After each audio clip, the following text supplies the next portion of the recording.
You don't get many opportunities to do something that is kind of a life-lasting memory.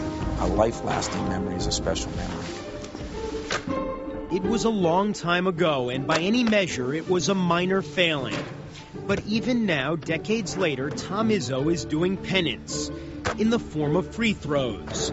Dozens every day at the beginning of practice, all because of what happened when he was a high schooler in Michigan's remote Upper Peninsula. If you asked me what I was most famous for in the UP, it wouldn't be the Final Four. It would be the missed free throw. In 1972, Izzo led the Iron Mountain high school basketball team to the regional final. A win would have meant a trip downstate for the state quarterfinals. Trailing by a single point with time about to expire, Izzo found himself at the foul line shooting a 1-and-1. If somebody would have said, this is the scenario, you can pick one person from your team to shoot this free throw, who would you take? We'd say, I'm taking Tommy Izzo. I remember telling my coach, don't worry, I'll get it done, don't worry about it. Bearing the weight of the hopes of the entire community, Izzo missed the front end of the 1-and-1, and his Mountaineers lost. He went to the floor and he slapped the floor and he was just devastated.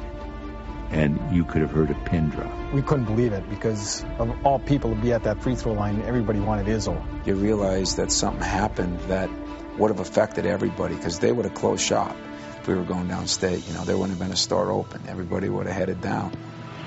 At that particular point in time, he made up his mind to do great things, and he's done that. It's been interesting for me as I coach different guys, as I see people on TV.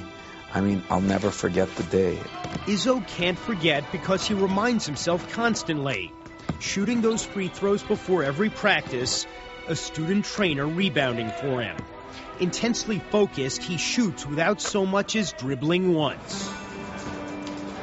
When he misses his first shot, that one doesn't count. If he ever steps to the line and misses his first shot, that one doesn't count. You start at the second shot when he makes it. Maybe that has a little bit to do with him missing the front end of a 1-and-1 30 years ago. He's nuts. He'll go in the gym and shoot 100, 200 free throws every day. And then he'll bet you a pop on the side that he can make 70 in a row, and you'll lose every time because he'll make them. On several occasions, Izzo's made more than 100 shots in a row, and he's not above going and telling his Spartans just how good he is. All right, Spartan, let's go! Once in a while, I'll challenge a couple guys. I'll walk in a huddle when I've made 100 in a row or something, and I'll get on somebody who's shooting 90% and say, yeah, it'd be nice if you could make those other 10 out of 100. Hey, is anybody going to make a shot? Are we going to make a shot? Meanwhile, Iron Mountain seems to have forgiven its native son. In fact, its pride in him is evident all over town. But Izzo clearly can't forgive himself. Looking at the success we've had and I've had, I'm glad I missed that free throw. Not for all of you back in Iron Mountain, but they buried me and put the man who missed the free throw. I'd be proud of that.